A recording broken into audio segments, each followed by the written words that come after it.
Hello दोस्तों, नमस्कार। कैसे होंगे आप सब लोग? उम्मीद करता हूँ अच्छे होंगे।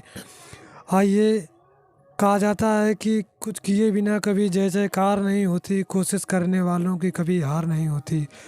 तो हम अपनी कोशिश करते रहेंगे और एग्ज़ाम बहुत नज़दीक आ गए हैं, ये इंटरमीडिएट के।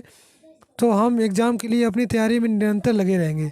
तो आइए आज देखते हैं कि चैप्टर 4, जो चैप्टर 4 है, भाषा और आधुनिकता।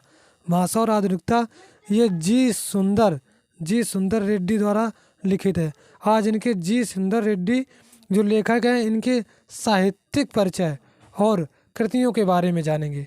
इनका जो जीवन परिचय है, इनका जीवन कैसा रहा, इन्होंने अपने जीवन में कौन कौन सी कृतियाँ लिखी हैं, आज इनके विषय में जानेंगे। आइए आगे देखते हैं किस प्रकार से क्वेश्चन इंटरमीडिएट की कक्षाओं में पूछे जाते हैं। पूछा जाएगा कि प्रश्न, जी सुंदर रेड्डी का संक्षिप्त जीवन परिचय देते हुए उनकी कृतियों पर प्रकाश डालिए। यह प्रश्न 2010, यह प्रश्न वर्ष वर्ष 2010 में यह प्रश्न वर्ष 2010 में पूछा गया है। या इस प्रकार से भी क्वेश्चन का रूप हो सकता है कि प्रोफेसर जी सुंदर रेड्डी का साहित्यिक परिचय देते हुए उनकी रचनाओं को हम कृतियाँ भी बोलते हैं, उनका उल्लेख कीजिए। यह जो प्रश्न है, ये 2016 और 2017 2 वर्ष लगातार पूछा गया है, इसलिए कोई प्रश्न बहुत महत्वपूर्ण है। आइए इस पर हम विशेष ध्यान देते हैं। इनके जीवन परिचय के बारे में, इनका जीवन परिचय देखिए। जीवन परिचय, प्रोफेसर रेड्डी का जन्म आंध्र प्रदेश में सन 1919 ईस्वी, ये आपको याद रखना है, ये बहुत ध्यान रखने वाली बात है। 1919 ईस्वी में हुआ। इनकी प्रारंभिक शिक्षा यद्यपि संस्कृत और तेलुगु में हुई। इनकी जो प्रारंभिक शिक्षा होती है, प्रारंभिक शिक्षा कहते हैं जैसे प्राथमिक शिक्षा, प्राथमिक विद्यालय की शिक्षा 1 to 5, तो इनकी जो प्रारंभिक शिक्षा है वो संस्कृत में और तेलुगु में हुई। लेकिन ये हिंदी प्रखंड विद्वान है। देखिए इनकी जो है रुचि कैसी रही है कि ये इनकी जो प्रारंभिक शिक्षा है वो संस्कृत में और तेलुगु में, लेकिन ये हिंदी के प्रखंड विद्वान है। 30 वर्षों से भी अधिक समय तक ये आंध्र विश्वविद्यालय में 30 वर्षों से भी अधिक ये आंध्र विश्वविद्यालय में हिंदी विभाग के अध्यक्ष रहे। ये वहाँ स्नातकोत्तर अध्ययन एक अनुसंधान विभाग के अध्यक्ष एवं प्रोफेसर भी रहे।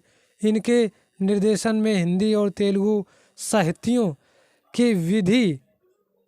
के विविध पक्षों के तुलनात्मक अध्ययन पर पर्याप्त शोध कार्य हुए हैं।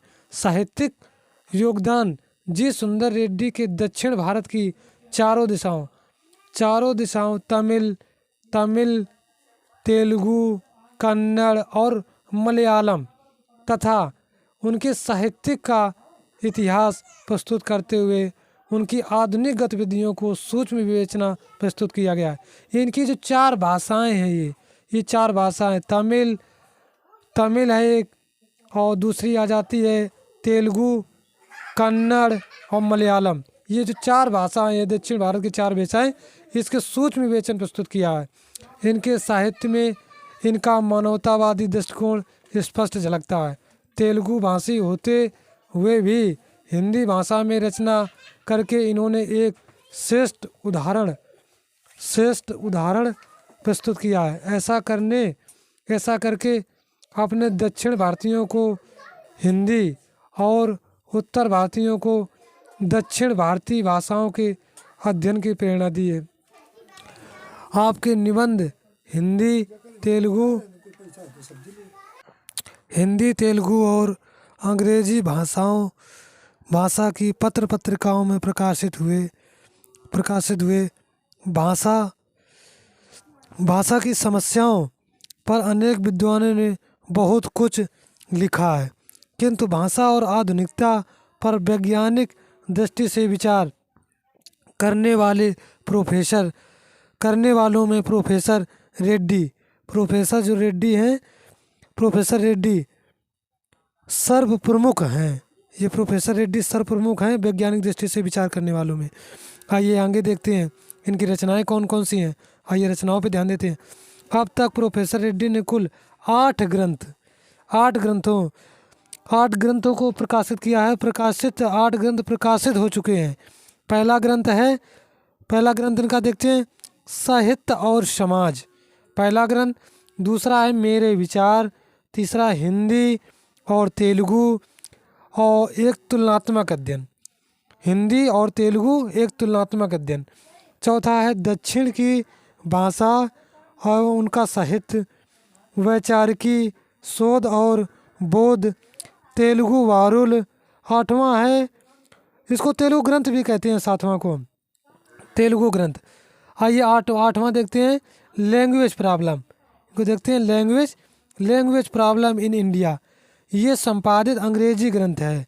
इसको हमने इन्होंने इंग्लिश में लिखा है, इसको इंग्लिश में लिखा है। साहित्य में स्थान प्रोफेसर रेड्डी एक श्रेष्ठ विचारक, समालोचक और निबंधकार हैं।